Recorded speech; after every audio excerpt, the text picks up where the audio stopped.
keessummaa tokko qabannee dhiyaanneerraa Dr. Awwal Alooti. Egaa kan har'a irratti xiyyeeffannu waa'ee mana murtii irratti ta'a. Mana murtiitti yakkaan mana murtiitti dhiyaachuu akkasumas immoo siyaasan kan jedhu irratti kan xiyyeeffannu ta'a. Dr. Awwal Aloo baga nagaan deebitee dhuftan jedha. Egaa Dr. Awwal Aloo otoo gaafii keenyatti hin ce'in dura maxxansa adda addaa maxxansitee turre kana dura mapping Ethiopia's show trial kan jedhu wanta raasofnu mana murtiitiin waa wal qabatuu fi gara biraatiin immoo kan warra Palestine wal qabatee Tel Avivitti waan ta'aa ture keessattuu occupation, terrorism and resistance in the courtroom kan jette barreessiteetu jira. Akkasumas imma Mandela irratti kan barreessitee maxxansitee jira. Mandela at Rivonia natti fakkaata courtroomii sanatti yeroo sanatti President Mandelani yeroo sanatti kan dubbateedha. Sanarraa ka'uudhaan egaa har'a biyya Itoophiyaa kana keessattuu seerri bifa kamaan adeemaa jira. Namoonni mana murtiitti dhiyaataa jiranii bifa kamiin dhiyaataa jiru. Kanarraa immoo marii kanarraa maal baratu kan jedhu warri of defend godhus warri abukaatos walumaa gala immoo daawwattoonni keenya adeemsa mana murtii Itoophiyaatii fi kan addunyaas akka fakkeenyatti kaafnee kan mari'annu ta'a. Mee Dr. Awwal Aloo jalqaba irratti kan hin jalqabu yeroo ammaa kana mootummaan Itoophiyaa namoota hedduu olaantummaa seeraa kabachiisuudhaaf nama hidhee kan jedhudha. Warri hidhamaniif immoo abukaatonni isaanii hidhamtoota siyaasatii kan jedhutu jira. Mee waan kana sirriitti addaan baasuu fi hidhama siyaasaa jechaan maal jechaadha? Yeroo hidhamtoota siyaasatii jedhamu namni tokko siyaasa yeroo yakkamee dhiyaatu lakki yakki kun kan siyaasati kan jedhu mee sun jechaan maal jechaadha? Baay'ee galatoomii Lejanii. Hidhamtoota siyaasaa jechuun jecha yeroo baay'ee hojiirra ooluu miti. Keessattiyyuu biyya seerri akka seeratti hojjetutti hidhamaa siyaasaa namni jedhamu jiraachuu hin qabu. Wayita baay'ee garuu biyyoota adda addaatti seerri meeshaa abbaa aangoorra jiru meeshaa mootummootaa ta'eetiin haala hojiirra oolutu jira. Kuni waan har'a qofa eegalee miti. Bara waggaa 2000 gara duubaallee osoo deebiteetiin hin jettee biyyoota akka fakkeenyaaf Greece keessatti filosofaroonni yeroo jalqabaatiif ilmi namaa gaafii cimaa gaafachuu akka danda'u hawaasni kiyya kuni hawaasa akkamii maaltu dalagamaa jira mootummaan akkamitti itti gaafatamuu qaba mootummaa jechuun maal jechuudha namoonni gaafii akkasii kaasaniitiin mootummoota irratti uummanni akka dammaqu godhan abbootiin aangoo yeroo baay'ee maqaa seeraa dhahatanii olaantummaa seeraa sababa godhataniitiin dirree siyaasaa irraa balleessaa turan. Amshur namni baay'een falaasama wajjin wal qabateetiin Socrates maqaa jedhu namni baay'een hin beeka. Socrates dargaggoota biyya isaa walitti qabeetiin gaafii gaafataatiin ture. Namoota adda addaa waameetiin gaafii gaafataa waa challenge godha. Walumaa galatti aadaa isaanii keessa, siyaasaa isaanii keessa, sirna hawaasummaa isaanii keessa hawaasni haala kamitti jiraata? Abbootii aangoo akkamitti itti gaafatummaa isaanii inshuur goona? Waan jedhu irratti sammuu namaa qaraa ture. Sammuu namaa bilcheessaa ture. Sammuu namaa bilcheessuu isaa kana warri hin jaalatin yakkamaadha jedhanii mana murtii dhaabanii yakkanii ajjeesanii jechuudha nama agarsiisa. Osoo namni akka isaa sun hin jiraatin jedha namni tokko wayita barreessu. Liberal enlightenment wanti jennuun kun dammaqiinsi har'a fakkeenyaaf olaantummaa seeraa mirga dhala namaa haqa maali jennuun kun hin jiraatu ture. Bu'uurri yaadota sanii nama sanii jedha. Kuni maal mul'isa? Hawaasni kamiyyuu jechuudha mootummaan kamiyyuu aangoo isaa irraa fudhachuudhaaf yookaan aangoo kiyya irratti rakkoo irratti fiduu danda'a jedheetiin nama yaadu maqaa seeraatti fayyadameetiin dirree siyaasaa irraa balleessu maqaa isaa xureessu hawaasa biratti namoonni sun akka hin jaalamne gochuu hojii irratti haala saniin seerri hojiirra oolaatiin ture jechuudha yeroo dheeraadhaaf. So walumaa galatti hidhamtoota seeraa jechuun hidhamtoota siyaasaa jechuun namoota dhimma siyaasaatiin wal qabateetiin hidhamanii jechuudha. Dhimma siyaasaatiin akkuma isin jedhe wal qabateetiin eenyummaan iyyuu hidhamuu hin qabu. Garuu mootummaan yeroodhaaf aangoorra jiru falmii angoof godhamaa jiruun wal qabeetiin namoota tokko dirree siyaasaa keessaa balleessu yoo barbaade olaantummaa seeraatti fayyadamee sirna kabachiisutti fayyadamee dirree seeraa keessaa balleessa. Yoo san godhu namoota haala sanii hidhamanitu hidhamtoota siyaasaa jedhama jechuudha. Yakka irratti argameetii miti badii waan balleessaniifi miti namicha aangoorra jiru yookiin namoota aangoorra jiran san aangoo isaanii irraa fudhachuudhaaf karaa seeraatiin waan falmaniif mootummaan amma waan san sodaateef namoota san gara hidhaa hooka seensisu taate namoonni sun hidhamtoota siyaasaa jedhamanii jechuudha. Egaa amma mana murtiitti yeroo ammaa kana hooggantoonni dhaabbilee siyaasaa Oromoo adda addaa kan ABO kan KFO akkasumas sabboontonni hedduu Oromummaadhaan kan ka'e yookiin poolitikaa siyaasa biyyattii keessaa nu baasuudhaaf nu yakkaniiti nu hidhanii kan jedhu falmii akkasii dhiyeessu Jawaar Mohaammed fa'aa Baqqalaa Garbaa fa'aa mana murtiitti yeroo dhiyaatan.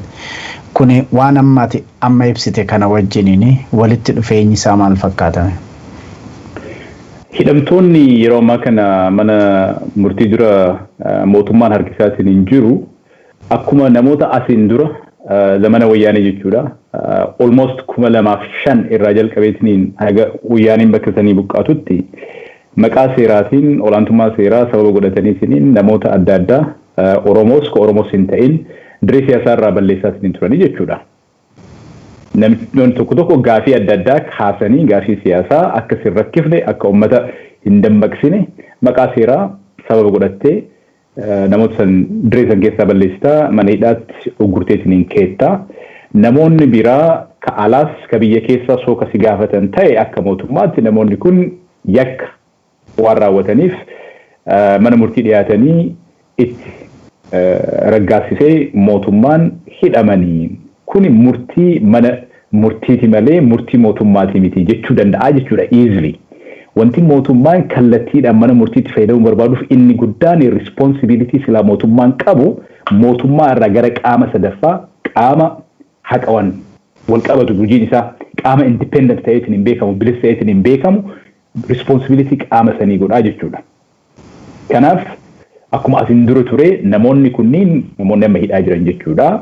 Namoota dirree siyaasaa Itoophiyaatti yeroo ammaa keessatti aangoodhaan wal qabateetiin rakkoo muummicha ministeeraa irra geessuu danda'an keessaa namoota tokko. Kanaafiyyuu namoota kana dirree siyaasaa keessaa balleessuudhaan muummichi ministeeraa viizinii isaa kan biyya saniif qabu rakkoo tokko malee osoo namni tokko dura dhaabatiin akka meeshaa isaatti hojiirra oolchuudhaaf akka gargaaruuf namoonni kun wanti jedhamaniif jechuudha. Adeemsi kun waan har'a eegalamee miti akkuma isin jedheen 2015 irratti gadi bu'eennaan haala Itoophiyaan akka mootummaatti mana murtii meeshaa waraanaa godhee seera meeshaa waraanaa godhee itti fayyadamaatiin hin ture mormitoota siyaasaa qofa osoo hin taane namoota gaafii mirgaa kaasan hunda karaa mana murtii fidee keessattiyyuu heera shororkeessummaatti fayyadameetiin maal godhachaatiin akka ture kan gadi bu'eennaan qorannoon 2015 publish godhe jira amma maqaa dhoofte jechuudha. Mapping Ethiopia's show trial jennuun. Yeroo sanitti wanti shororkeessummaadhaan wal qabaniitiin akkas godhanii fi nama tokko shororkeessummaadhaan yakkiteetiin himattee mana murtii seetteetiin yoo dirree siyaasaa keessaa balleessite biyyootni alaallee yeroo sanitti shororkeessummaa wanta guddaa waan ta'eefi sittin dubbatan sin gaafatan maaf kana godheetteen yoo si gaafatan illee maa isin akkana godhaa jirtanii miti terroristoota jettaan. Kanaaf meeshaadha jechuudha kun deliberately itti yaadamee saganteeffamee wanta godhamuudha malee olaantummaa seeraa kabachiisuuf waan godhamu miti. Wanti amma deemaa jirus isuma kanaa jechuudha. Irra deebineeti akka dhaggeeffattoonni keenya hunduu hubatanitti mapping Ethiopia's show trial jettee maxxansite sana xinnoo ishiin babal'ifnee irratti kan hin haasofna. Dura garuu maqaan numti amma afaan Ingiliziitiin political trial jedhu kuni falmiin siyaasaa mana murtiitti yeroo jedhamu mataa isaatti terminumti kun maal akka ta'e mee durachi nu himsiti. Isa amma mapping Ethiopia's show trial jedhu sana xinnoo bal'ifnee irratti haasofna. So political trial jechi jedhamu kuni jechi mataa isaatiiyyuu wanti wahii sirrii akkan ta'e mul'isa. Wanti jechi trial jedhuuf adeemsa mana murtii jechuudha. Political jedhu kuni walitti dhufu. Wanti mana murtii duratti godhamu wanta seeraati. Dhimma siyaasaati miti. Wanti tokko dhimmi siyaasaa haala bifa seeraa qabateetiin mana murtii dhufuu danda'a. Fakkeenyaaf dhimma filannoo irratti haala seeraan taa'e tokko irratti mormii wayii ka'eetiin gaafiin suni gara mana murtii dhufuu danda'a. Garuu wayita mana murtii dhufu adeemsi mana murtii suni adeemsa seeraati malee adeemsa siyaasaati miti. Political trial inni jennuun kuni is a misfit. Wanta silaa wajjin deemuu hin malletu wajjin deemaatiin hin jira. Walitti dhufuun suni trial wanni jennu kunii fi adeemsa mana murtii fi siyaasa wanni jennu kuni walitti dhufuun isaa rakkoon guddaan jiraachuun haqxii dabaa jiraachuu dhugaan immoo dabaatiin hin jiraachuu mul'isaa jechuudha. Garuu yaanni isaa maa inni yoonaan jette mootummaan akka mootummaatti falmii siyaasaa yookaan falmii aangoo siyaasaatiif godhamu irratti mana murtii jidduu seensisee mormitoota dirree siyaasaa keessa jiran mana murtiitti fayyadameetiin dirree siyaasaa keessaa yoo ka balleessu taate namoonni sunniin haala gahaa ta'e tokkoon dhimma siyaasaa silaa dhaabbatanii sanirratti akka hojjechuu hin dandeenye akka of ijaaruu hin dandeenye akka uummata kakaasuu sochoosuu barsiisuu hin dandeenye yoo ka godhu taate manni murtii kanaaf ammoo meeshaa hoo ka ta'u taate suni political trial jedhama processiin suni jechuudha. Bifa adda addaa qaba. Biyya adda addaatti fi adda addaa qaba. Bakka adda addaatti show trial illee jedhama. Akkuma mootummaa yookaan immoo akkuma aadaa biyya saniitti bifti isaa garagara ta'a. So political trial wanti jennuun kun fakkeenyaaf waggaa 2000 dura Athens keessatti ka ta'atiin ture. Waggoota jaarraa 18ffaa 19ffaa keessa baay'inaan Awurooppaa kana keessatti ta'atiin ture. Haalli isaa adda adda. Haalli isaa adda adda garuu ilaalchi isaa walumaa galatti maal jechuudha? Nama silaa yakka wayitiyyuu hin dalagin dhimma siyaasaa qofa waan irraa qabuuf mootummaan mana murtii akka meeshaatti itti fayyadamee diina ofii dirree siyaasaa keessaa yoo balleessuudha political trial ka jedhu. Gaariidha Dr. Awwal. Egaa mee isaan kaanis kanarratti barreessite mapping Ethiopia's show trial kan jedhu kanarrattis waa barreessite xinnoo achitti akka daawwattoonni keenya hubannoo argatanii barbaadani. Yeroo sanaddu keessattis haa ta'u iddoo barreeffama kee tokko keessatti Ethiopia where consciousness is constantly on trial jetteetu barreessiteen arge. Amma immoo mapping Ethiopia's show trial kan jedhu kana yeroo walitti qabdu mee ka'umsi kanaaf ta'e maalinni wanta yeroo sanaati barreessite ammas ammaa deemaa jiru kanaa walitti dhufeenyi isaatiif garaagarummaan isaa maali? Gaafii gaariidha. Kuni hagam takka qabatamni biyya sanii ammas akka hin jijjiiramin jijjiirama haa jedhamu malee yeroo irraa gara yerootti wanti jiru continuityidha. Itti fufeenya wanti jiru karaa hedduun jechuudha. If anything amma inumayyuu wanta dur turerra haala fokkataa ta'een haala sarara seeraa keessaa bahe tokkoon wanti duraan deemaatiin ture ammas itti fufeetiin jira jechuudha.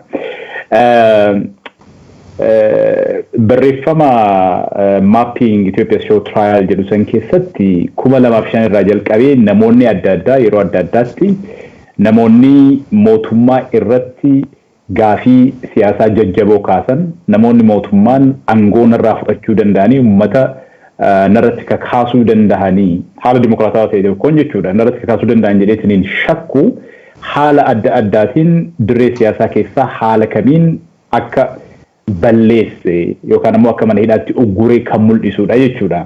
2005 akkuma yaadattu filannoo san booda mormitoonni baay'inaan hidhamanii turanii.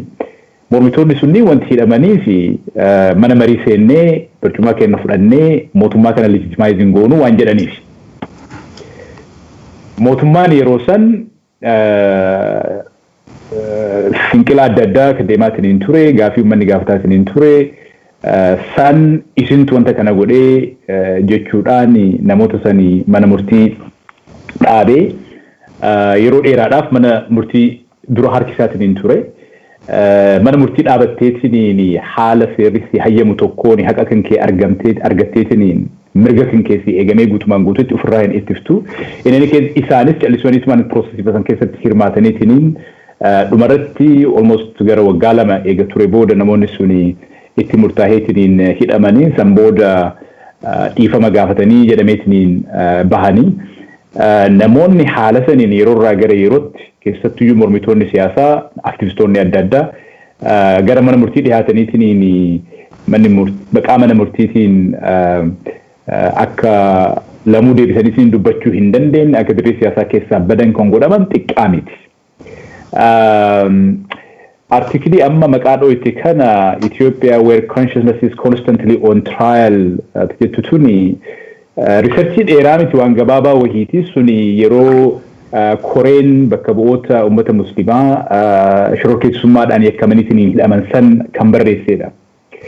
Yaanni isaa maa inni namoonni kun wanti isaan yakkamaniitiin mana murtii dura rakkataatiin turanii dararamaatiin turanii fi yakka raawwatanii osoo hin taane ilaalcha isaaniitiin ilaalcha isaaniitu mataa isaatu yakka ta'e.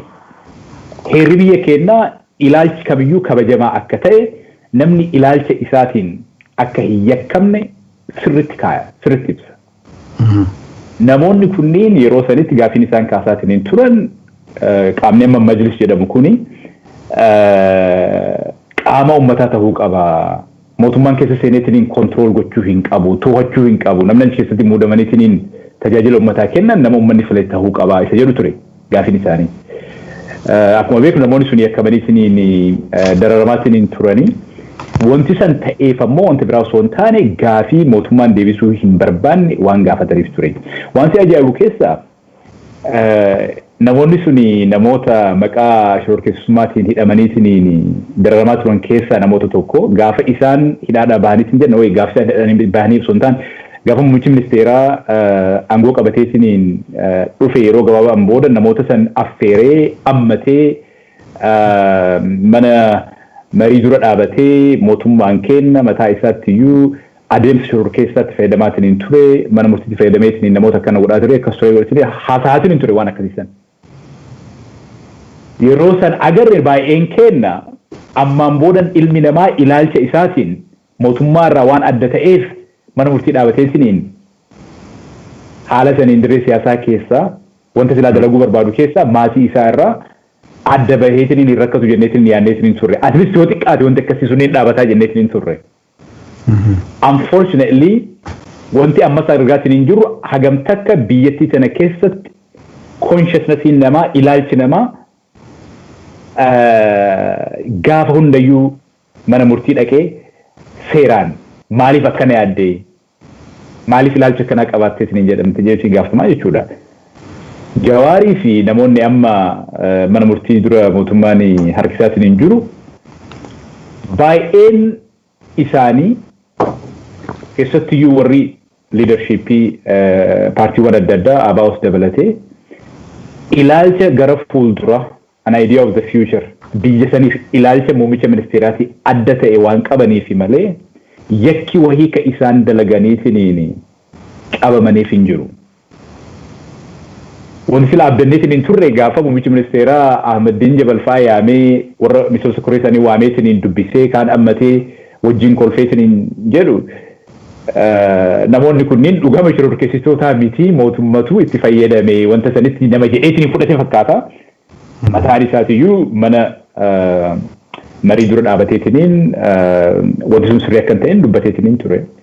Amma deebineetiin bakka san jirraa jechuudha. Hence ammas biyyattiin sun biyya consciousnessiin namaa namni waan yaadeef ilaalcha wahii waan qabaateef mana murtii duratti mootummaan mana murtii meeshaa godhee meeshaa waraanaa keessattiyyuu godheetiin hagamta akka itti fayyadamaatiin akka jiru mul'isaa jechuudha. Gaariidha gaata waggaa 15 dura akkasitti barreessitee har'as achuma jira. Irraa sirumaa itti caalee kan jedhu kanatti dhiyeessitu. Mee waanuma political trial yookiin immoo falmii siyaasaa kana mana murtiitti kan jedhu sana ammas muuxannoo addunyaatti fudhanneeti ilaalla. April 1994 Nelson Mandela waan dubbate tokkotu jira guyyaa isaa yoon illee dogoggore hin beeku. Nelson Mandela ni trialidhuma akkasitti mana murtiitti yeroo dhiyaate jechi wanti inni dubbate jira. I am prepared to die yookiin du'uudhaaf ani qophiidha kan jedhudha. Gama biraatiin immoo I am black yeroo adda addaatti man in a white man's court jedha. Ani gurraachi mana murtii adii keessa dhaabbadhee tan dubbadhaa jechuu isaati. Egaa kuni waan amma Itoophiyaa keessatti adeemsifamaa jiru keessumattuu mormitoonni siyaasatii fi namoonni kaan yeroo ammaa kana hidhamanii jiranii kuniif kan keessattuu Jawaar fa'aa Baqqalaa Garbaa fa'aa akkasumas Shuggut Galataa Abdii Raggaasaa jiru warra baa'oo warra kaafaa muuxannoo kanaa fi kan biyya keenya walitti qabdee yeroo ilaaltu sanarrattis waan barreessiteefan si gaafadha mee kan akkamitti nu ibsita. Galatoomii just barreessaa sirreessuudhaaf I am prepared to die haasofni jedhu sun kan kenname mana murtiitti. Yeroon isaa bara 1964 the Rivonia trial jedhama dhaddacha lafa Rivonia jedhamtu irratti godhamedha. Black man in a white man court jedheetiin kan inni haasahe waggaa lama dura jaatanii Rivoniaan 64 lamatti adeemsa seeraa kabiraatu ture. The treason trial jedhama suni biyya ganuu jechuudha. Gurraachi biyya san keessatti bakka wayiitiyyuu hin qabne akka ilma namaatti kan lakkaa'amne kan hin laalamne kan mirga wayiitiyyuu hin qabne gabra ta'eetiin kan jiraatu biyya gantanii jedhamaniitiin yakkaman. Namoota san keessaa Mandela nama tokko ture suni bara 1962 mana murtii dura dhaabateetiin Mandela maal jedhee I am a black man in a white man's court. Ani nama gurraacha mana murtii adii yookaan immoo mana murtii ummata adii dura dhaabatudha jedhe. Manni murtii ummata adii jechuun maal jechuudha? Zamana sanitti apartheid jechuun mataa isaatti sistema ummata adii fi ummata gurraacha wajjaan baasee walqunnamtii wayiitii akka hin jiraanne godhee gurraacha ummata gad aanaa hujiin isaa wanti isaan malee ummata adii sanii hojjechuu fedhii ummata adii san guutuu qofa kan ta'e godheetiin kaahaa ture sistemni suni. Walqunnamtii akkasitti jira. Walqunnamtii gabraa fi gabroonfataadha. Yookaan gabroomaa fi gabroonfatatu ture. Warra gurraachaa fadii dura. Gaafiin Maandeellaan yeroo san gaafataatiin ture wanti ol aantummaa seeraa jedhamu kuni wanti haqa jedhamu kuni justice wanti dhugaa jedhamu kuni legal truth wanti jennuun kuni osoma abbaan seeraa kuni mataa isaatti iyyuu nama seeraaf nama haqaaf nama dhugaaf yaadu ta'e sistema akkanaa kana keessatti namni gurraachi mana murtii ummata adii irraa akkamitti haqa argachuu danda'a jedhee gaafate. How is it possible? Haqa argachuu jechuun dhaqaniitiin mana murtii dhaabataniitiin dhimmi kee kana jetteetiin himattee abbaan alangaa himannaa isaa dhiyeessee ragaa sirratti dhiyeessee namni achi taa'eetiin akka abbaa seeraatti ilaalu suni mormii garanaaf garani jiru qofa walitti ilaaleetiin madaaleetiin haqa kenneetiin deemta jechuu miti. Keessattuu dhimma siyaasaa irratti. Gaafiin isaan gaafataatiin yeroo sanitti wanti isaan biyya waakkatanii jedhaniitiin yakkamanii fi mootummaa yeroo san irratti gaafii adda addaa waan kaasaniif ummata gurraachi biyya kana keessatti lakkoofsaan ol aanaa ta'e bakka bu'ummaa wayitiyyuu hin qabu biyya kana keessatti. Nuti ummata keenya bakka bu'uu qabna, barbaanna, fedhii ummata keenyaa guutamuu qaba, walqixxummaan kabajamuu qaba. Hawaasni South Africa bifa isaatiin kun gadi aanee, kun ol aanee, kun qabeenya biyyattii tanaa guutumaan guututti adda ofiitti itti fayyadamaa kun kaan jala deemaa kaaniif hojjetaa jiraachuu hin dandeenyu gaafii jedhu.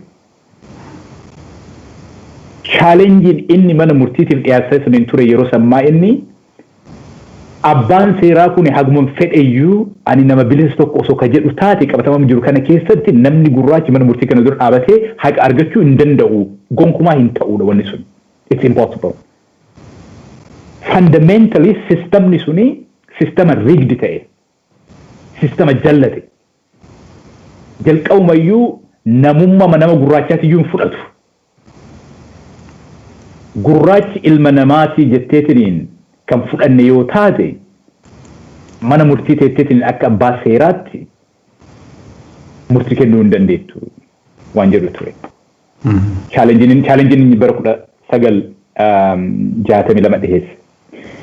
Interestingly wanta si ajaa'ibu zamana san jechuudha manni murtii apartheid manni murtii independence qabaa ture. Mana murtii Itoophiyaa ka bara 15 dabre keessa ture caalaa manni murtii apartheid sun akka mana murtiitti bilisa ture. Manni murtii yoo barbaade wanta mootummaan jedhu hin didaa ture zamana san jechuudha.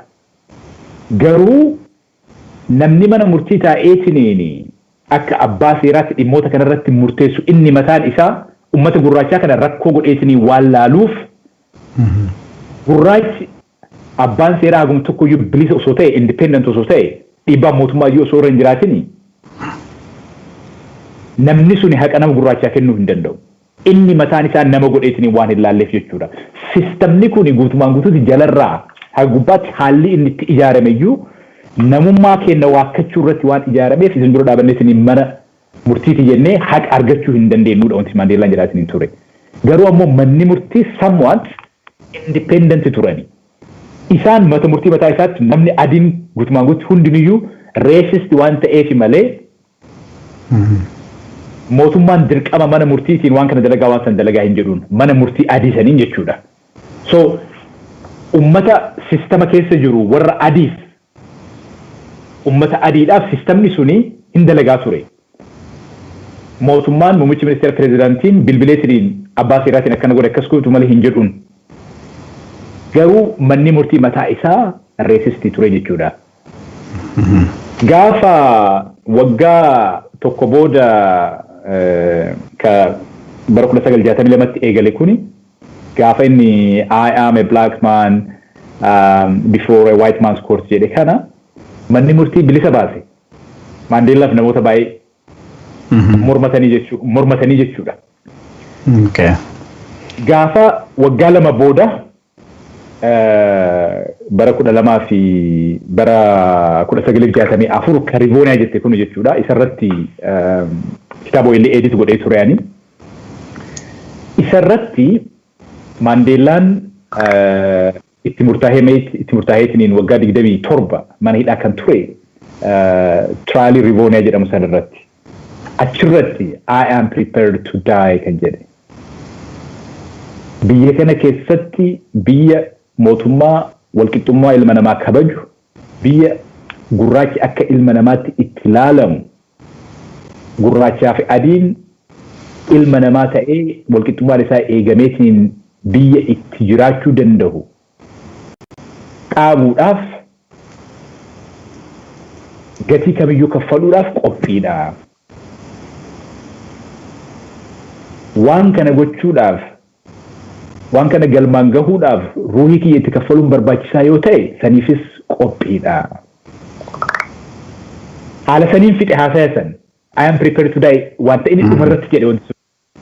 Haasaya san keessatti garuu wanta baay'ee mootummaa apartheid expose godhe. Maandeellaa illee akka namaatti sadarkaa addunyaa irratti akka beekamu godhe. ANC mataa isaatti akka jaarmayaa uummata gurraacha South Africa bakka buutti addunyaa irratti akka beekamu kan godhe haasaya gaafsanii san. Haasaya baay'ee cimaa. Haasaan suni anis akkan dubbisetti Dooktar haasaa egeree South Africa yookaan Afrikaa kibbaa kan jijjiiree sunuma haasaan suni galmeedhuma addunyaa irratti illee akka galmaa'e tokkotti warra mirga saatiif falmatuuf immoo waan akka meeshaa tokkotti kan ilaalamedha. Kanaaf maaltu adda isa godhe haasaan suni akkanatti fudhatamaa godhu? Waa hedduu tokkoffaa haalli isaanii ofirraa ittisanii strategically hoolaalte it's very genius. Baay'ee bilchaataadha. Seera South Africa keessatti namni yakkabeetiin jedhe tokko yoo fe'eetiin jedhe cross examination waan jedhamutu jira. Yoo gaafii maal jedhama masqalenyaa jedhama fakkaata. Yoo gaafii masqalenyaa san gaafatamuu hin barbaadu ka jedhu taate haasaa qopheeffateetiniin yaada ofii himannaa san akkamitti akka laalu osoo abukaatoon jidduu seenee manni murtii jidduu seenee wajjaan hin kutin haasa'uu danda'a. Seera biyya. So inni maal godhe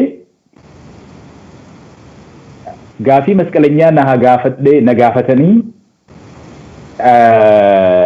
deebii kennee haala saniin bilisa bahuu danda'a jedheetiin hin filanne. Strategically akka nama silaa bilisa ta'uu barbaadu tokkotti manni murtii weetiin inni haasaa isaatii kennuu fi osoo inni cross examinationiidhaaf uf dhiyeesse weetiin inni kennu tokko miti. Inni weetii san hin barbaanne. Wanti inni barbaade osoo wajjaan hin citin osoo namni jidduu seeneeti wajjaan hin kutin osoo cross examinationii ta'e abbaan alangaa jidduu seenee wanta inni haasa'u marayyuu bakka adda addaatti kana jechuun maal jechuudha? Maaliif akkas jettee kana jechuun hin danda'amu objection jedhee wajjaan kutaa jechuudha. Murtiin isaan murteessan nuti fedhiin keenya inni guddaani dhaamsi keenya addunyaa bira haa ga'u ummata keenya bira haa gahuudha malee bilisa bahuu miti. Bilisa bahuu irra yaanni keenya maal akka ta'e viijiniin keenya maal akka ta'e maaliif akka dhaabannu ummanni keenyas ummanni addunyaas haa beeku. Kana gochuudhaaf ammoo manni murtii bakka binjaahaadha jedhanii Maandeellaan haasaa qopheeffatee osoo prosecutionin abbaan alangaa manni murtii jidduu seeneetiin wajjaan hin kutin haasaa san addunyaaf mana murtiifis akkasumas ummata isaatiif warra apartheidiitiif dhiyeesse jechuudha. Haasawni suni jedhama akkuma tamariif kaaftee yookaan ammoo adeemsi mana murtii sanii walumaa galatti adeemsa mana murtii South Africa jijjiire jedhameetiin yaadama. The trial that changed South Africa. Kitaaba akkas jedhamee barreeffamee jira. Joof nama jedhamu wayii. Nama isaan bakka wayii akka abukaatootti defend godhe keessaa namni tokko kaluu kana barreesse kitaaba sana. The trial that changed South Africa. Yeroo sanirraa jalqabeeti addunyaan baay'inaan South Africa biyya jedhamtu keessatti wanti deemaatiin hin jiru maa inni Nelson Mandela namni jedhamu kuni the Black Panther jedhaniini namni kun nama akkamiiti namni hiree hidhaa keessaa bahuu osoo qabu bahuu osoo hin taane kan barbaadu kaayoo kanaaf du'uudha namni jedhu kuni nama akkamii achirraa jalqabe apartheid akka sistemaatti keessaa nyaatamee akka mukaatti hururee ultimately kufuun isaa gaafsan jalqabe. Wanti haasoin isaa kuni haasaa guddaa haasaa historic ta'e trialiin mataa isaa ammoo trial of the century jedhaniin bakka baay'eetti.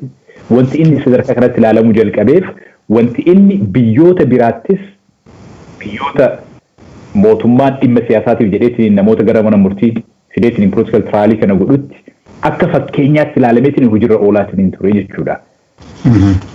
Yoo akka Palestine osoo ilaalteetiin jettee wanta baay'ee South Africaatti godhamaatiin ture haala adda addaatiin akkeeffataatiin turan isaanis exemplary waan ta'eef jechuudha processiin sun. Kan warra Palestineis itti dhufnaa waanuma keessatti hirmaatte keessaa kan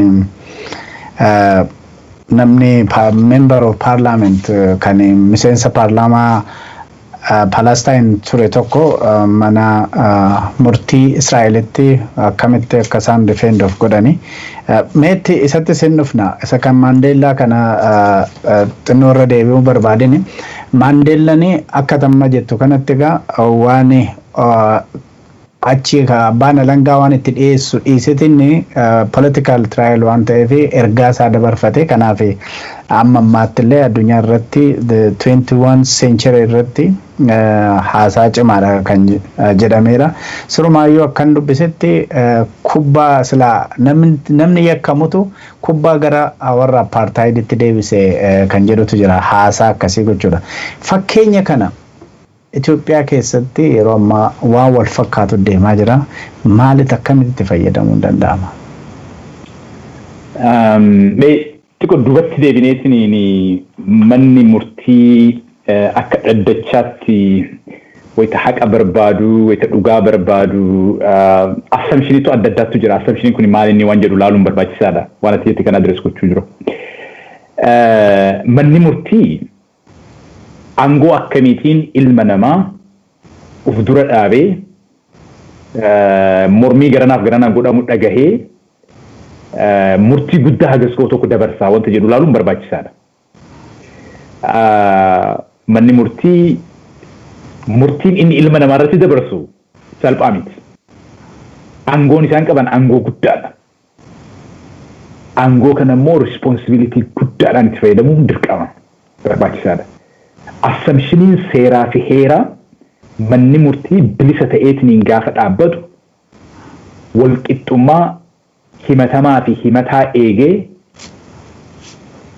haqa justice eeguudhaaf dadhabaa protect gochuudhaaf ka humna qabu ka namatti babaasu mootummaas dabalatee ol'aantummaa seeraa kabachiisee seera jala hundinuu akka oolu gochuudha. Aangoo hagana ga'u wanti kennameefiif manni murtii isa kanaaf. Mootummaan tokko wayita nama tokko himateetiin gara seeraa fidu himachuu jechuun sun maal jechuudha waan jedhu laaluun illee barbaachisaadha. Namni tokko wayita mootummaadhaan himatameetiin dhufu wanti inni himatamuu fi seerri wahii waan jiruufi. Seerri wanta akkanaa haala akkanaatiin dalagdeetiin hojjette itti gaafatamtaa waan akkanaa adabamtaa jedhu waan jiruufi. Mootummaan hoo aangoo kana gochuu eessaa argate yoo naan jette at least assumption isaa theoretically maal jechuudha nuti akka miseensa hawaasaatti bakka bu'oota filannaa karaa bakka bu'oota saniitiin ammoo seera tumannaa seerri sun seera nuti ufii kennaa baafne jechuudha karaa bakka bu'ootaatiin.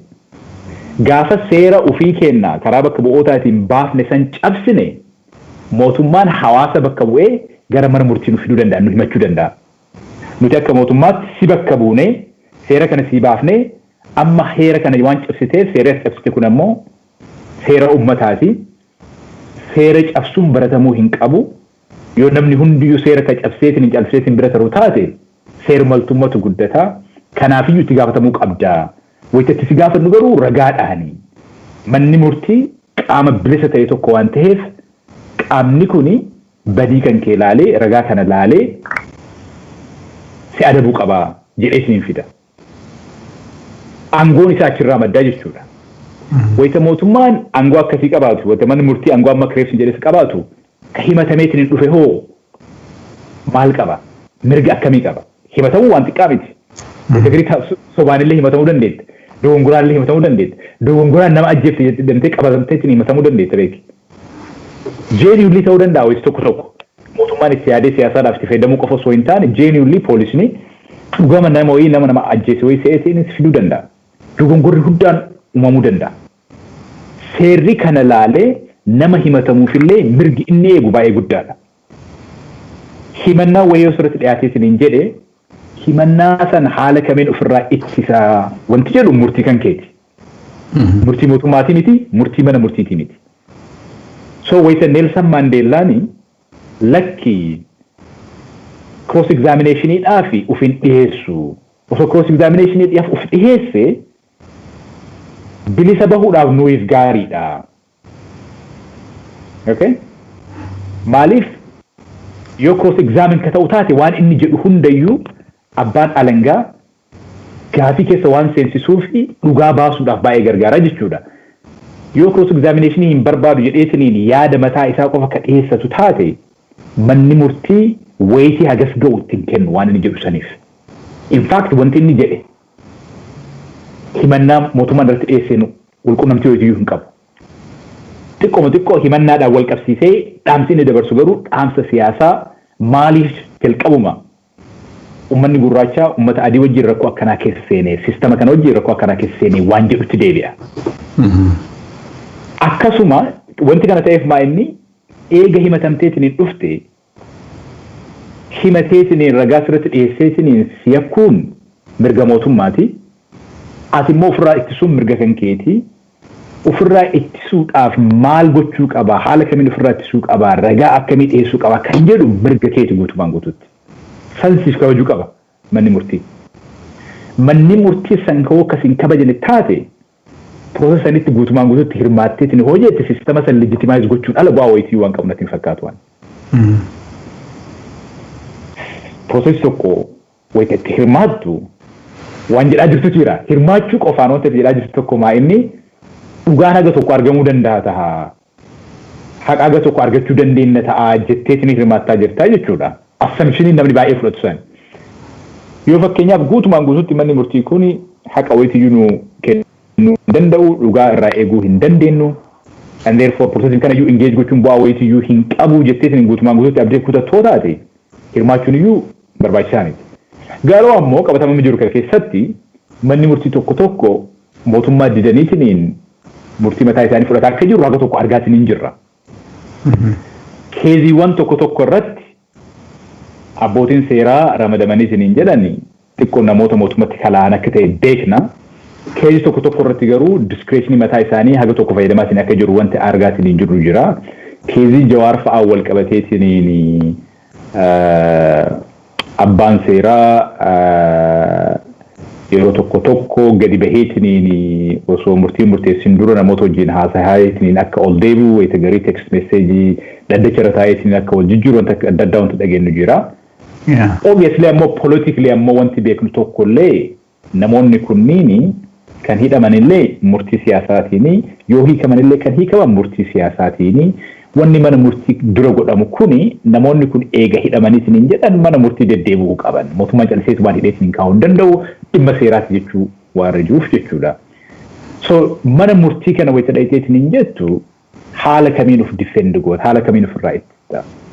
Eega mootummaan dhimma siyaasaatiif jedheetiin mana murtiitti dhimma siyaasaa fayyadameetiin mana murtiitti fideetiin kasi dararu taate atis mana murtii san dhimmi ati bakka san jirtuuf maal akka ta'e ibsuudhaan ofirraa ittisuu dandeetta. Akkas ta'us qaba. Wanti ati mana bakka san jirtuu fi wanta mootummaan si himate sanii fi miti. Kun beekamaadha. Waan ati bakka san jirtuuf san artikuleet gochuu qabda ishuu san. Manni murtii ammoo si dhaga'uu dirqama qaba akka seeraatti. Manni murtii dhumarratti lakki waan asitti kanan fudhadhu waan mootummaan jedhe fudhadhaa jedheetiin mootummaa wajjin deemuu danda'a sun mirga isaati, aangoo isaati. Gaafa tokko itti gaafatama of course. Seenaan gara duubaa deebiitiin ilaala gaafa tokko itti gaafatama. Konshasiin isaallee itti gaafata. Garuu ammoo waan ati ittisa kiyya jetteetiin dhiheeffattu kana haasa'uu hin dandeettu jedheetiin si dhaabuu hin danda'u manni murtii. Namni ofirraa ittisullee dhimma siyaasaatiin yakkameetiin gara mana murtii yoo ka dhiyaatu ta'e ittisni sunillee siyaasaa ta'uu qaba. Wanti inni hidhameetiin achi dhageef siyaasaa waan ta'eef jechuudha. Neelsan Maandeellaa irraa wanni barannu isa kana. Namoota biraa keessattiyyuu nationalist movements yakkamanii mana murtii wayita dhiyaataniitiin jedhan yeroo baay'ee legitimacy mana murtii saniitiin fudhatan. Jalqaba manni murtii kuniyyuu dhimma kana taa'eetiin laaluu mirga qabaa, anarratti mirga qabaa. Yoom haala bilisii tokko mana murtii kana filadhe, aangoo kana eessaa fidde jedheetiin hin gaafata. Yeroo baay'ee gaafii san kaasuu dandeessa bara har'ayyuu. Mana murtii kanaan wal qabateetiin. Muummichi ministeeraa kuni yeroo baay'ee deddeebi'eetiin sistemni biyya sanaa humnaan shororkeessummaadhaan mootummaan bulchaatiin akka ture dubbateetiin hin jira. Filannoo 2015 harka dhibba isaan injifatan haala dimokiraatawaa tokkoon ta'e jedheetiin namni fudhatu waan jiru irratti hin fakkaatu. Innis waan sana amanuu hin fakkaatu.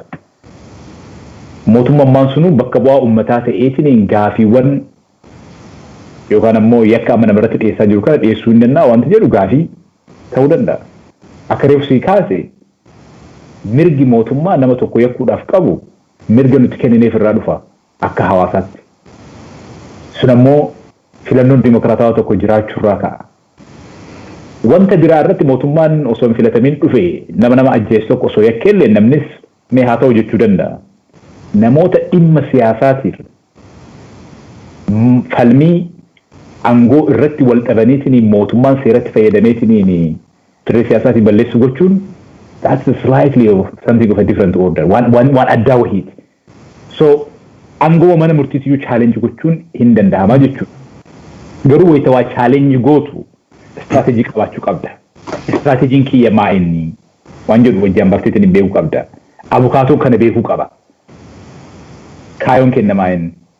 Yoo kaayoon kenna namoota kana hidhaa keessaa baasuudhaa ka jennu taate dhugama namoonni kuni mormii mana murtii duratti goonuun hidhaadhaa ba'uu danda'a moo hin danda'anii waan jedhuuf gaafachuu qaba.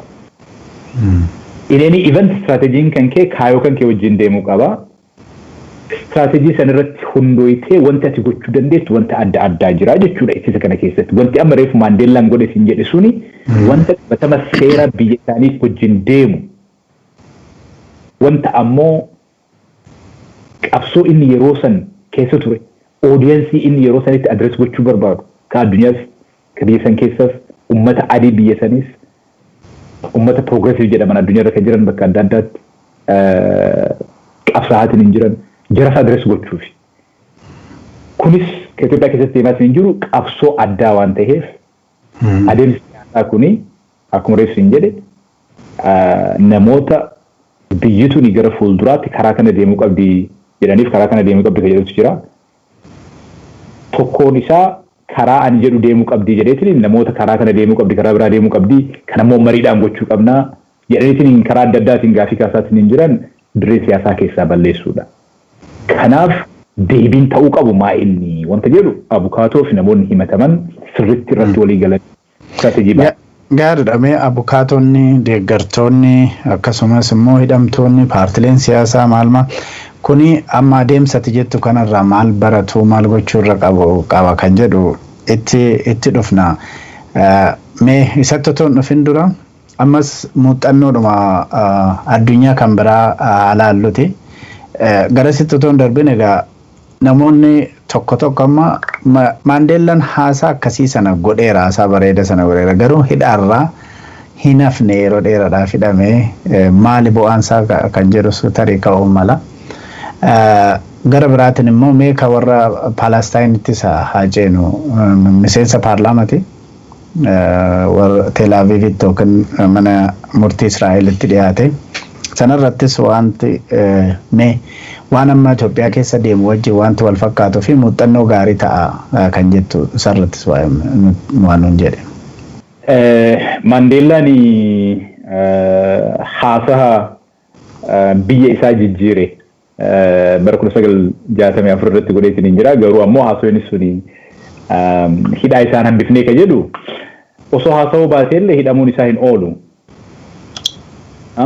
Osoo haasawullee baate osoo akka namoota kaawwanii calliseetumaanii ofirraa ittiseetiniin normally adeemsa san akkuma adeemsa seeraatti ilaalee itti hirmaate hidhamuun isaan oolu. By the way, Maandeellaan namoota yeroo san qabamanii hidhamaniitiin piroosesan irra dabran keessaa nama 8 keessaa nama tokko inni. Namoonni kuwwanii istirateejiin looyeroonni isaanii baasan yeroo sanitti namoonni kuwwanii cross examinationidhaaf masqalenyaa gaafii gaafatamuudhaaf akkuma seeraatti itti hirmaatan haga tokko. Inni garuu he is accused number 1 jedhaniin isaan.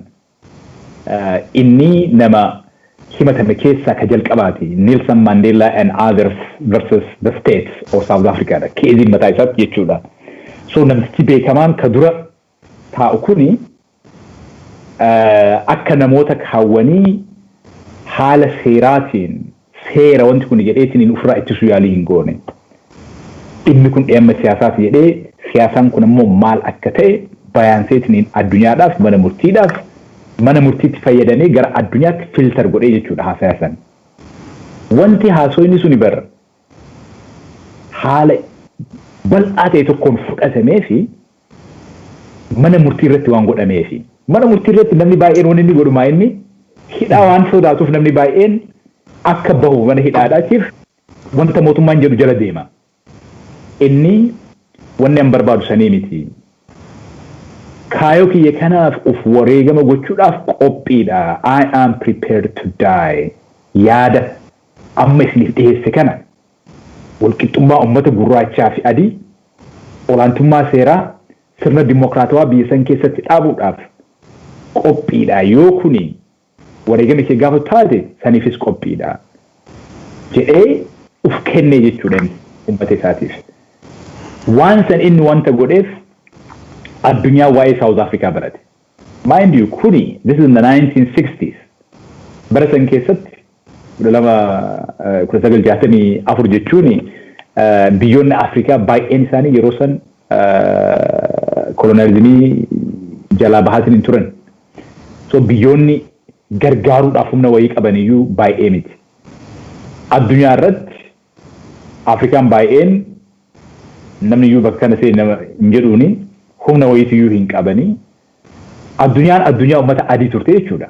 Isaan aboo kafalmaatiin turan uummata adii wajjin. Zamana sanitti dhagahamuun baay'ee ulfaataadha.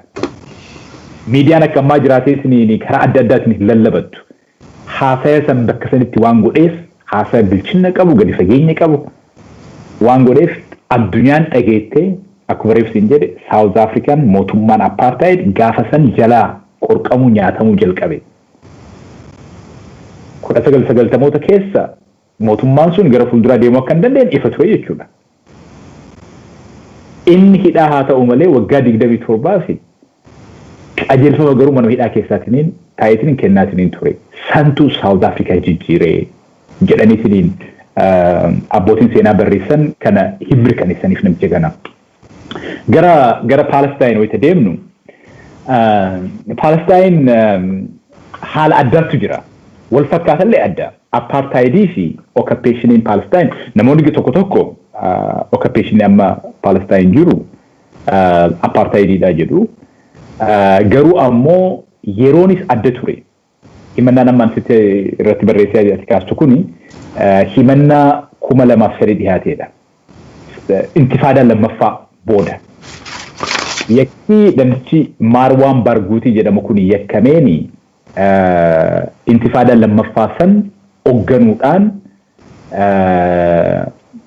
rakkoo Israa'el lammii Israa'el lota irra ga'aatiin tureef itti gaafatameetiin.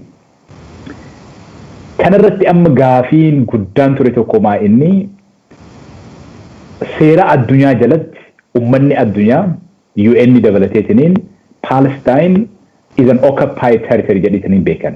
Lafa humna biyya ambaatiin biyya Israa'eliin qabamte jedhamanii beekan. Sani wanti seera addunyaa jedhu. Recognitionin Palestine qabdu is as an occupied territory. Palestinian territory sonu jennuun kun jechuudha. Gaza fi West Bank. Barguutiin miseensa paarlaamaa Legislative Assembly Palestine ture. So bakka bu'aa ummataati. Ummata hoogganaa Oslo irraa jalqabeetiniin yoo jalqabee Oslo irraa jalqabeetiniin karaa nagayaatiin rakkoo biyya san keessa ture hiikuudhaaf yaalii godhaatiin ture. So namni kun nama karaa nagayaa yeroo dheeraadhaaf yaalee abdii kutee gara humnaatti deebi'eedha. Terrorizimitti fayyadamuu isaanii hin waakkanne. Isin terrorizimii jedhaani malee nuti wanti goone humnatti fayyadamne. Karaa nagayaa deemnee nagayaan waa jijjiiruun akka hin danda'amne isinirraa baranne. Humni qofti akka waa jijjiiru isinirraa baranne. Seerri addunyaa ka jedhu ummanni addunyaa ka jedhu akka ummataatti ummata qabameetiin hin jiru. Occupation jala jirra. Humnaan biyya tokko qabachuun ammoo mirgaa miti mirga akkasii hin qabdanii. Akka ummataatti nuti ammoo occupationii kana resist gochuun diduun ofirraa dhiibuun falmachuun mirga kenna. Seera addunyaa keessa dhugaadha mirgi kun jira. Kanaafiyyuu kana balleessitanii jettaniitiin mana murtii keessan na dhaabdaniitiin na yakkuun dandeettanii jedhe. Mirga hin qabdan. Mana murtii kana beekumsa wayitiin kennu recognition wayitii hin kennu. Ani bakka bu'aa ummata Palestine. Isin mana murtii Israa'el. Nuti waraanatti jirra. Lafa keenya qabatanii biyya keenya qabatanii jirtanii seerri addunyaa kana jedha. Akka ummata kiyya nama oggonu tokkotti waggaa dheeraadhaan booda abdii kuteetiin garana seenee jira. Gara waraanaatti seenee jira. Kanaafiyyuu ana yakkuudhaaf mirga hin qabdanii jedheen. So warra Palestinotaa fi Marwan Barghutiidhaaf Marwan Barghuti by the way the Palestinian Mandela jedhaniin. Namni kana. Karaa isaaniitiin wanti isaan mana murtii irratti gochuu barbaadanii Israa'el akkamitti ummata Palestine occupation kana keessatti hagamta akka humna fayyadamteetiin akka jeeqaatiin jirtu akka cunqursaatiin jirtu addunyaatti himuu barbaadan mana murtiitti fayyadamanii. Israa'el illee akkasuma mana murtii dhimma siyaasaatiif itti ooluu barbaadde. Ka Israa'el faal baay'ee ifa ture. 2003 jechuun mind you 2003 jechuun Ameerika irratti tarkaanfiin shororkeessitoota sun osoo fudhatame 9/11 waggaa lama booda jechuudha. Yeroon suni the war on terror yaanni jedhamu kuni addunyaa irratti baay'ee bal'ateetiin ture. Ameerikaan wayitanitti Afganistaniin already tumaatiin turanii 2003 March irraa jalqabaniitiin gara Iraq seenaatiin turanii. So the war on terror wanni jedhamu kuni peak gubbaa kana ture jechuudha ittisaan. Warri Israa'el maal barbaade mana murtiitti fayyadamanii Palestine warri jedhamu kuni yookaan ammoo PLO the Palestinian Legislative Assembly Organization ka jedhamu kuni akkuma ANC duraanii ummata Palestine ka bakka bu'u jechuudha. Haabaa olleen akkas jechuu dandeetta amma waatu baay'ee jijjiirame malee nu biratti ANC fi PLO'n kuni jaarmayoota akka jaarmayaatti addunyaa irratti bakka bu'oota ummata isaanii jedhaniitiin recognition kennameefidha. So the vanguard organization. Dhiibbaan adda addaa waan irra tureef mootummaan Israa'el maal jechuu barbaade Ariel Sharon zamana sanii warra ummata Palestine bakka bu'u kana akka ummata civilizationii demokraasii yookaan ammoo freedomii hubatuu tokkotti addunyaa laaleetiin dhiibbaan irratti gochuu hin qabu. Warri Palestinotaa kun demokraasii hin beeku. Demokraasii naannoo kana jiru nuti qofaa Israa'el qofaa. Demokraasii ta'aniitiin terrorizimii fight gochuuni maal akka fakkaatu addunyaan nu arguu barbaanna jedhanii hagam takka adeemsi Palestinoonni mirga ofii gaafachuudhaaf deeman adeemsa shororkeessaa akka ta'e mul'isuudhaaf kana ammoo waraana Ameerikaan yeroo san walumaa galatti addunyaa irratti bante wal fakkeessuudhaaf nuti gara Ameerikaa dhaabannaa Palestinoonni immoo gara shororkeessummaa jiranii jechuudhaan yaada kanatti fayyadamuu barbaadan karaa mana murtiitiin isa kana filter gochuu barbaadanii jechuudha gara addunyaa. Mind you, Itoophiyaatti illee wanti seera shororkeessummaa suni hujirra haala jabaadhaan oolaa tureef loojikiin isaa isuma kana. Nama tokko shororkeessaadha jetteetiin yoo himatteetiin hin jette addunyaa irratti humnoonni adda addaa ka achi ilaalanii shororkeessaa yoo ta'e immoo nuti illee shororkeessitoota akkana godhaatiin waan jirruuf maaliif akkas gootan jenneetiin warra san hin gaafannu jechuudha. Istiraatiijiin kana. So adeemsi ka mana murtii Tel Aviv dura ture ka mana murtii South Africa dura tureen adda. Garuu wanti adda ta'ee fi wanti mootummaan Israa'el yeroo sanitti mul'isuu barbaade wanta yeroo san wajjin deemu ture. So the show in the show trial jennaan yookaan ammoo the politics in the political trial. So political trial kana keessatti hundiniyyuu siyaasaa mataa isaa yookaan ammoo waan mul'isuu qabu ka mataa isaa qabaa jechuudha. Now kanarraa maal barannaa wanti jedhu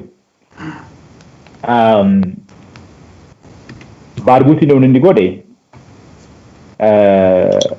walumaa galatti egaa falmii isa kan Palestine sana saa ta'u kan Mandela kana yeroo laallu falmii siyaasaa mana murtiitti egaa gaggeeffamedha. political trial jennu kanarra hidhamtoonni siyaasaa jennu yookaan immoo abukaatonni isaanii waltajjii akkanaa dhimma kamiin itti ba'uu qabu jetta gara biyya keenyatti yeroo as deebifnu. Wanti Mandela barannu maal akka ta'e reefu ibsee jira. Marwan Barghouti irraa Mandela Palestine nama jedhamu kanarraa amma sidhaa jira. 2004 itti murtaa'ee hagamma sidhaa jira. Nama kanarraa wanti barannu maa inni hojjette yeroo san keessatti mootummaan maaliif akka deemu maal akka barbaadu beekaa ture. Ajandaan Israa'eelota mootummaa yeroo san mana murtiitti dhiyeessee maal akka ta'e hin beekaa ture. Ofirraa ittisuu irratti osoo hin taane kan xiyyeeffate manni murtii Israa'el Marwan Barghouti nama jedhamu nama occupied ta'eetiniin occupation jala jiru nama ummata isaa hoogganaatiin jiru itti gaafachuu hin danda'u itti gaafatama gochuu hin danda'u mirga nama kana dura taa'eetiniin yakkuu yookaan immoo abbaa seeraa ta'eetiin dhimma kana itti ilaalu manni murtii kun hin qabu jedhee reject godhe. Fakkeenya isaan kennan tokko sitti hima. Very interesting intervention. Abukaatoon Marwan Barghouti inni tokko lammii Israa'el ture. Jewish ture. Jewish qofaa miti nama abbaan isaa qabsoo ummata Israa'el keessatti seenaa guddaa qabu ture. Adeemsa seeraa biyya sanatti yeroo san godhamaatiin ture nama lammii Israa'el ta'e nama yakkamaa shororkeessummaadhaan yakkameetiin hin jedhe nama Palestine akka defend godhan. Namni kuni maal jedhee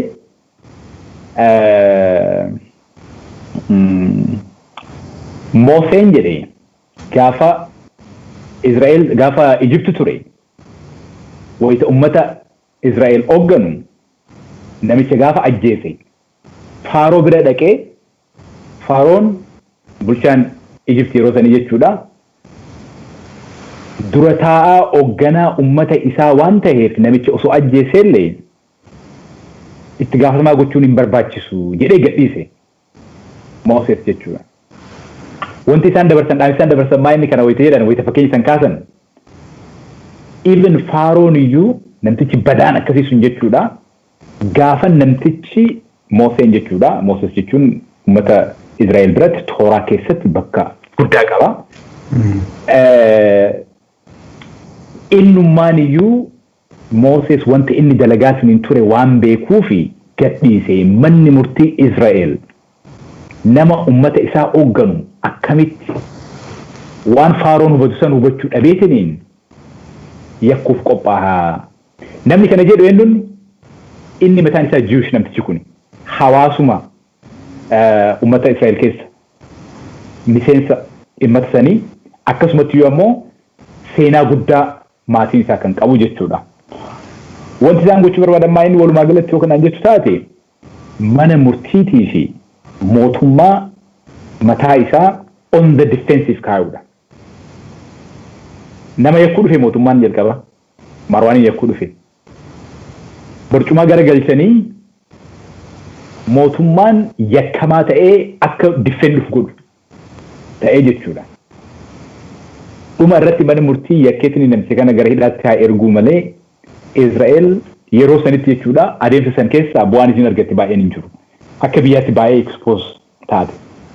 Garuu ammoo balance of poweriin biyyoota lamaan jidduu ummatoota lamaan jidduu jiru baay'ee adda adda waan ta'eef san booda dubbiin dagatamaatiin hin deemee jechuudha. Akkasumatti gaafatetti yoo deebi'u abukaatonni biyya keessatti amma namoota kana bakka bu'aniitiin defend godhaatiin hin jirani akkuma reefus hin jedhe maali wanti barbaannu wanta jedhu wajjaan baafachuu qaban. Kuni ammoo waan abukaatoowwan jedhan osoo hin taane wanta namoonni yakkaman jedhanidha. Namoonni yakkaman akkaan yaadutti maaliif akka yakkaman hin beekanii maaliif akka hidhaman hin beekanii kan hiikamanis akkamitti akka ta'e hin beekan na fakkaata. Waan manni murtii murteesseef waan hiikaman natti hin fakkaatu. Proosesiin haga ammaa ture mirga isaanii ofirraa ittisuu haala adda addaatiin sarbamaa namoonni magaalaa duuba dhaabataatiin itti ragaa bahaa haala kanaan ofirraa ittisaniitiin manni murtii bilisa baaseetiin achi keessaa hin baane jedhanii waan yaadan natti hin fakkaatu. Gaafii siyaasaati haalli isaan itti ofirraa ittisuu qabanis haaluma siyaasaatiin ta'uu qaba jedhee yaada. Istiraatiijiin garuu haala siyaasaatiin isoo ka ta'u taate istiraatiijiin kana ittiin goonu maayinni mana murtii kana guutumaan guutuutti itti hirmaannee fudhannee seeruma keessa dhaabanneetiin hin taphannamoo yoo manni murtii mirga silaa nuti akka yakkamtootatti qabaachuu qaban yoo nu dhoggateetiin hin jenne boykoot goonamoo waan biraa goonaa wanta jedhu hidhamtootaaf abukaatotatti murteessuu qabatan. Dhaamsi guddaan ani akka nama yeroo dheeraadhaaf dhimmoota kana Itoophiyaa irrattis biyya alaa irrattis dalagaatiin hin turetti dhaamsi ati qabdu maa inni hoonaan jette wanti amma deemaatiin hin jiru kuni piroosesiin kuni waa'ee olaantummaa seeraatii miti waa'ee haqaatii miti waa'ee dhugaatii miti kuni waraana siyaasaati. Waraanni siyaasaa kun garuu kadeemsamaatiin hin jiru olaantummaa seeraa mana murtii akka meeshaatti itti fayyadameeti. Weaponize godheeti. Haqa jechuudha. Dhugaa jechuudha. Kana hubataniitiin haalli isaan defend gochuu qabanis in political terms ta'uu qaba. Politically defend gochuu qaban. Haala saniin yoo deemte qofa equilibrium yoo argachuu dandeetta. Yoo kan saani taate, yoo sun kan taane taate mootummaan mirga kan keessi dhoggatee akka barbaadetti piroosesii sanatti gara maraa jaluma deemteetiin uuma isaan jedhan goota mirga kan siif hin kabajamu ultimately gaafa manni murtii irratti murteesseetiin hin jedhe mootummaan they would say laala mana murtii dhaabnee ragaa itti raggaasifnee ofirraa ittisanii itti hirmaatanii aga dhumaatti manni murtii ragarratti hundaa'eetiin yakkeetiin gara mana hidhaa deemanii jedha. Maal jette gaafa san itti hirmaattee jirta. Nama si deeggaruuf yookaan immoo nama dhimma kana sirriitti keessa beekuuf itti hirmaachuun kan kee homaa ta'uu dhabuu danda'a. Namoota fagoo dhaabatanii ilaalaniif garuu gaafa mootummaan itti hirmaataniitiin piroosesii kana jalaa qabarraa haga dhumaatti ragaadhaan manni murtii yakkaeetiin hidhamanii hoo ka jedhu taate waan san easily dismiss gochuu hin danda'u. Ambaasaddarri tokko fakkeenyaaf dippiloomatiin tokko waan san easily dismiss gochuu hin danda'u. Maaliif hubannoon isaa maa inni hoonaan jette manni murtii biyya isaatti qaama mootummaan jidduu seeneetiin kana godhisan godhi jedhuu ni miti. Wanta mana murtiitiin qabame hin kabaja mootummaan. Isaanis wanta mana murtii duratti Itoophiyaatti ta'aatiin hin jiru easily keessa seenaniitiin akkasiin jedhan. Kanaaf iyyuu wayita adeemsa siyaasaa keessatti hirmaatan abukaatoonis hidhamtoonnis yakkamtoonnis dhimmi isaan yakkamaniif maal akka ta'e hoo ka beekan taate haalli isaan ofirraa ittisanis akkasuma ta'uu qaba. Gaariidha. Meegaa kana keessatti qoodni deeggartootaa akkasumas immoo warra hidhamaniis haa ta'u qoodni paartilee morkitootaa qoodni miidiyaa dhimma akkanaa irratti maal ta'uu qaba gaa political trial jedhan kana irratti. Gaafii gaarii political trial jechuun akkuma reefu jalqaba irratti kaafne waan nama kamiyyuu yaachisuudha wanti suni. Wanti nama yaachisuuf maali? Gara tokkoon namoonni himataman kuni namoota dantaa uummata wayii bakka bu'anidha. Oromoos ta'uu danda'a, waa'ee Oromoo haasaa jirra bal'inaan. Garuu uummata dantaa uummata biraa bakka bu'anis ta'uu danda'a. Namoonni biraa akka Oromoo bakka hin buunes ilaalchi isaanii Oromoodhaan daangaa yookaan immoo faallaa akka dhaabbates namoonni hidhamanii jiran jiru. Sunis it's a political trial. Siyaasama. Hundi kennayyuu gaafa mootummaan qaamota haqaa sana meeshaa godheetiin itti fayyadamutti ka'u hundi kennayyuu nu yaachisuu qaba wanti sun. Maaliif hawaasa olaantummaa seeraa yookaan immoo mana murtiitti amanuu hin dandeenye abdii mana murtiitti godhachuu hin dandeenye keessa jiraachuun baay'ee sodaachisaadha.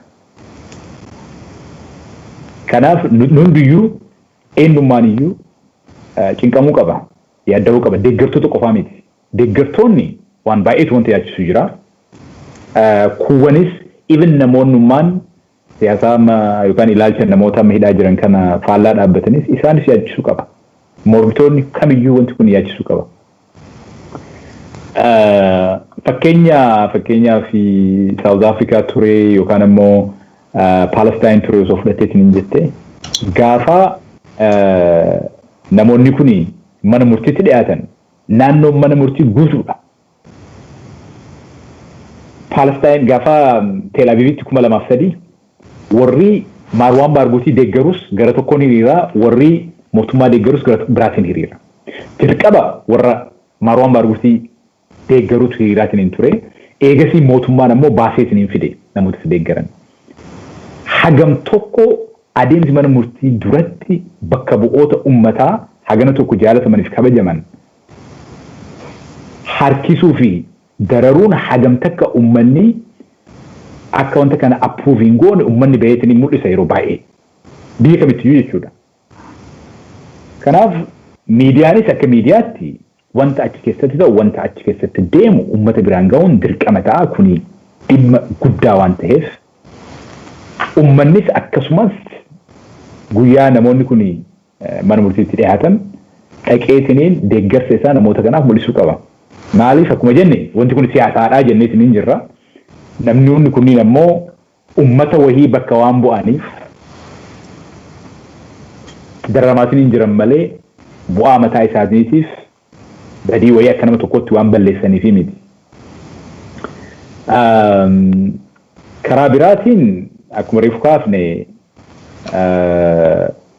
jarri kun dhimma siyaasaatiin wal qabateetiin waan qabamaniif hiikamus kan danda'an dhiibbaan siyaasaa mootummaa irratti yookaan baay'atu ta'e qofa. Mootummaan gatiin ani namoota kana hidhaa keessatti guureetiin taa'uudhaan wal qabeetiin gatiin ani kaffalu gatii jara gadhiiseetiin osoo ala ta'aniitiin haasa'anii gatii kaffalurra guddaadha jedhee haga amanutti namoonni kun gadi dhiifaman. Jara hidhaa keessatti uggurreetiin taa'uun gatii guddaa nu kaffalchiisa. Kanaa mannaa osoo jarri kun gadi bahaniitiin akkuma duraanii haasaa adda addaa haasanii qaaqa adda addaa qaaqanii osoo nu aarsanii wayyaa. Obsuu waan hin dandeenyeef hin aarra. Garuu ammoo biyyaafillee politikli dinagdee biyyaatiifillee hawaasummaa biyyaatiifillee fuuldura biyyaatiifillee osoo namoota kana gadhiifneetiin hin jenne gatiin akka mootummaatti kaffallu gadi aanaadha. Ultimately kun siyaasaadha. Is a cost benefit analysis. Yoo hidhaa kenneetiin hin jenne maal nu gaafata maal kaffalla kanatti yoo gadhiifneetiin hin jenne maal kaffalla gatiin isaa maal waan jedhudha keessaan laala. Kanaaf ummanni namoota kana bakka bu'oota kana hidhaa keessatti ugguraniitiin yeroo dheeraadhaaf almost amma ji'a lamaa oli kana wayita ta'u qabatamni lafarratti wanti jijjiiramaa jiru tokko lamaa miti. Waa hedduu argaatiin hin jiru. Namni Oromoo bakka bu'eetiin issue Oromoo articulate godhaatiin hin jiru. Yeroon kun immoo yeroo jijjiiramaati. Waa hedduutu jijjiiramaatiin hin jira. Waa hedduutu godhamaatiin hin jira.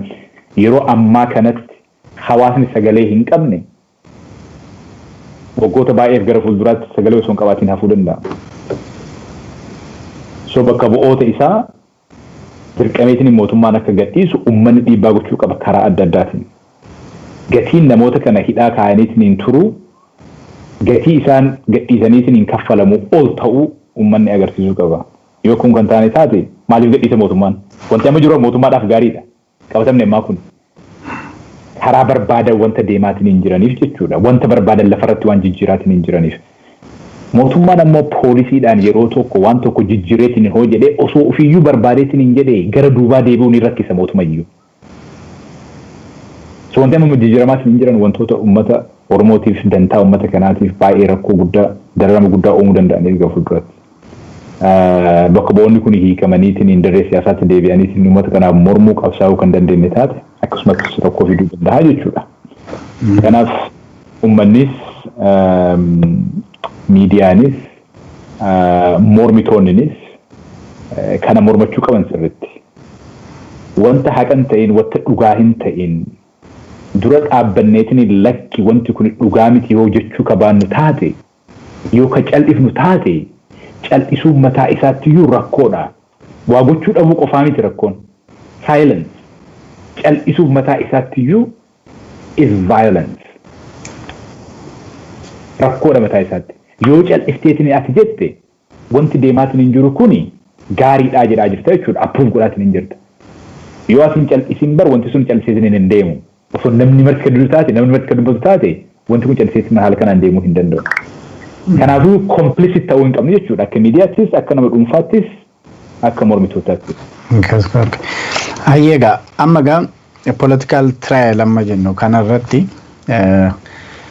kanarraa maaltu argama keessattuu immoo hidhamtoonni siyaasaa kan warri hidhaman kanarraa maal buufatu wanti bu'aan argatan jira. Akka hidhamaatti akka yakkamaatti wanti buufatu tokko hin jiru.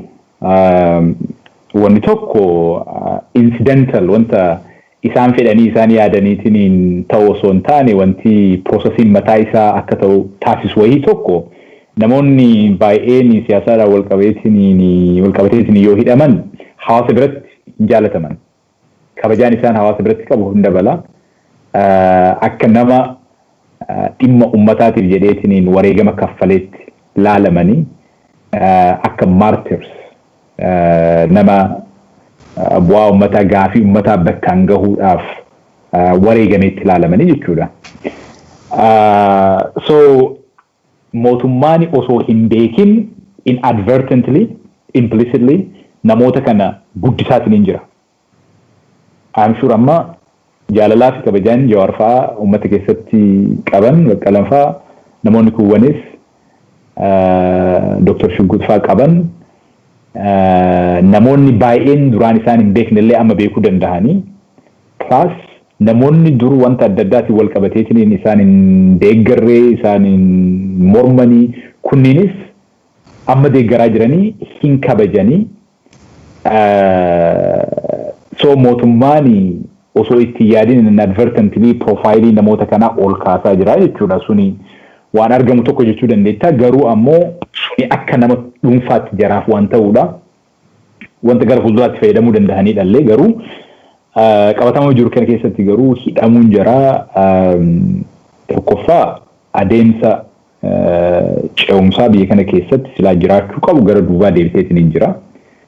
Nam tokko adda isaa biyya ceessuu hin danda'u biyyi qabeenya nama tokkootii miti haguma fedhellee hoo beekte haguma fedhellee hoo hubatte ultimately stakeholderoota baay'eetu biyya san keessa jira. Stakeholderoonni sun hundinuyyuu egeree biyya kanaa irratti mari'atanii ilaalchi ol aanaan mo'ateetiin biyyuutiin gara wayii deemuu qabdi.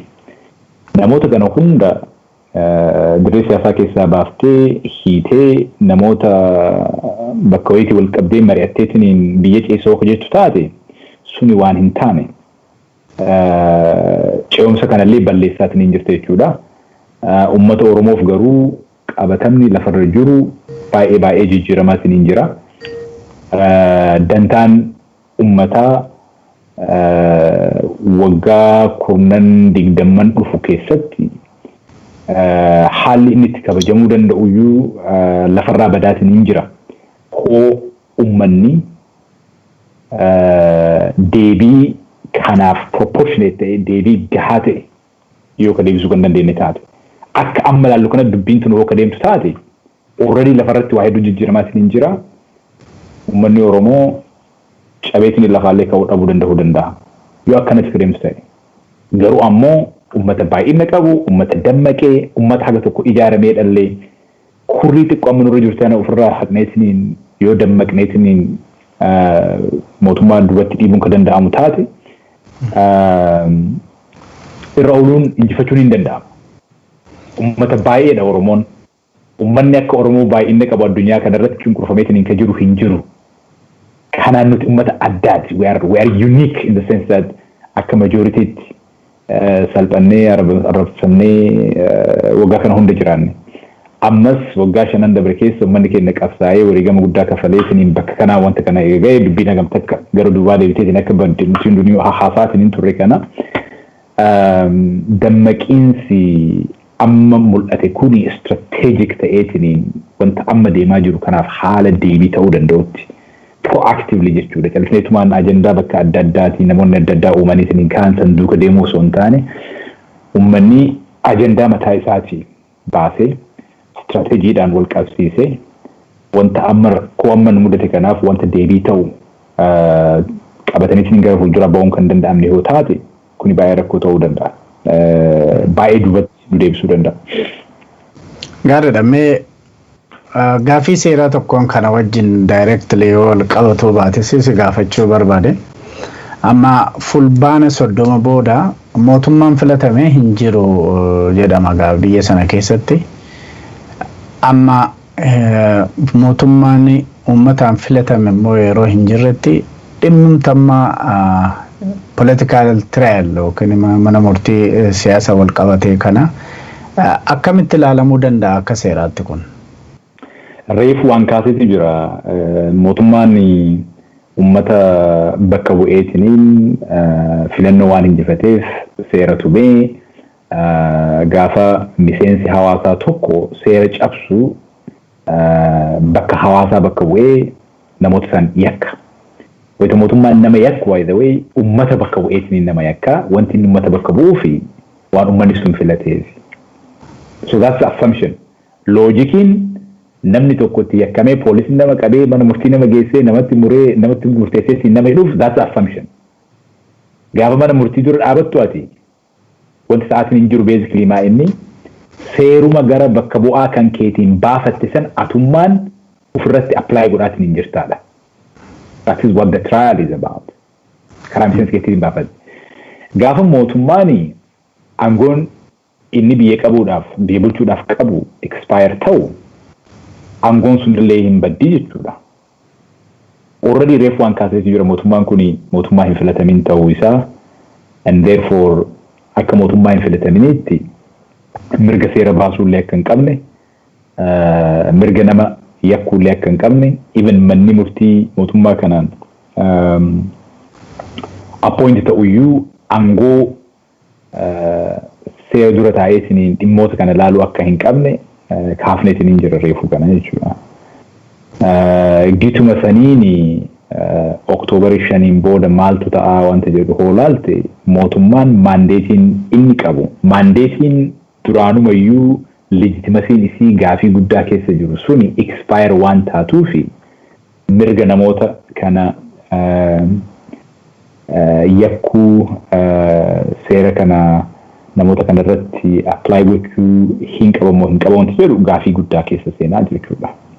So hidhamtoonni har'as manni murtii kuni dhimma kana laaluu aangoon qabu jechuu hin danda'anii Oktoobar 5 booda inumayyuu ifa ta'aa deemaa jechuudha. Aangoo qabaachuu qabuun isaanii kun. Gaariidha. Hedduu haasofneerraa keessa jirtu adeemsa siyaasaa mana murtiitti yookiin political trial jedhu kanarratti egaa muuxannoo qabdurraa waan kana dura maxxansitee kana addunyaatti walitti finnee ilaalle adeemsa kana keessatti tarii hidhamtootaafis deeggartootaafis yookiin abukaatota isaaniitiifis hin fayyadaa kan jettu kanaaf yoo jiraate daqiiqaa tokko lama keessatti carraasii kenneen sagantaa keenya finna. No, I think cover goonee jirra sanii. Abukaatoowwan dhimma kana akkamitti ilaaluu qabanii wanta jedhu cover goonee jirra.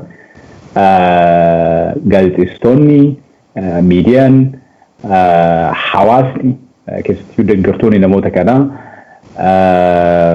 maal gochuu qaba waan jedhu kaasneetiin hin jirra. Paartiiwwan mormitoota maal gochuu qaba waan jedhu kaasneetiin hin jirra. Walumaa galatti ammas wanti irra deebi'uu barbaadu gaafa mootummaan mana murtii meeshaa siyaasaa godheetiin itti fayyadamu hundi kennayyuu nu yaachisuu qaba. Hundi kennayyuu nu cinquu qaba wanti kun waan ta'uu hin qabneedha. Mana murtii meeshaa siyaasaa godhaa olaantummaa seeraa kabachiisa jechuun dimokiraasii fide jechuun gonkumaa waan hin taane tokko waan wal dhahu wahiiti. Waan waliin hin deemne wahiiti.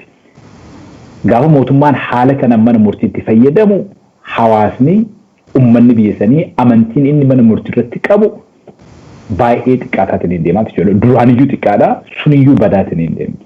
So eenyummaan kennayyuu wanta akkanaa diduu qabna. Warri kallattiidhaan yakkamaniitiin mana murtii dura harkifamaatiin jiran dhimmi kun dhimma siyaasaa ta'uu isaa yoo ka hubatan taate haalli itti wanta kana ofirraa ittisuu qaban haala siyaasaati. Politically ofirraa ittisuu qaban. Yoo politically ofirraa ittisee taate itti hirmaataniitiin ultimately convict hookataan taate yoo itti gamuramu taate gaafa san adeemsi kun adeemsa siyaasaa turee adeemsa seera eege hin turre hooga jedhan taate namoonni isaan deeggaran dhagahuu ni danda'an garuu namoonni biraa baay'ee dhagahuu dhabuu danda'an dhagahamuu dhabuu danda'a. Maaliif wanta ittiin amanne tokko jalqabumaruu duraan dursteetii itti hirmaachuu hin qabdu. That is the principle. Garuu ammoo itti hirmaachuudhaan waan argannutu jira. Politically yaada keenya tokko dhiyeessuu dandeenya. Yaadni nuti dhiyeessinu suni galmee seeraa san keessa seenaa. Galmeen sun ammoo seenaa keessatti duubatti namoonni deebi'aniitiin hin qo'atanii. Hooka jedhan taate akkuma nama fakkeenyaaf waa'ee Maandeellaa waa'ee Marwaan Baarguutii wayita barreessu waggaa 50 duuba deebi'eetiin wayita barreessu galmee san qo'adheessin hin barreessa. Kana itti fayyadamnu hooka jedhan taate kana gochuudhaaf manni murtii adeemsi isaa hayyamaa ta'uu qaba. In any event maal waan kanarraa barbaannaa maal argachuu dandeenya istiraatiijiin keenya maa inni wanti jedhu baay'ee murteessaadha jechuu barbaada. Galatoom. Hedduu galatoomii Dr. Awwal yaada bal'aa nu hirte turtii nu faana goote fi hedduu galatoomin jedhaanis. Egaa kabajamtoota daawwattoota keenyaaf dhaggeeffattoota keenya turtii Dr. Awwal wajjin goone kanarraa kanumaan raawwanna. Yeroo biraa dhimmoota seera ilaalan irratti Dr. Awwal qabannee akkas isinii dhiyaanna. Har'aaf kana mammaatti si wajjin turan Dajanee Guutamaati. Gama teeknikaatiin Adil Osmaanii sagantaa biraatii walitti deebina nagaan nu tura.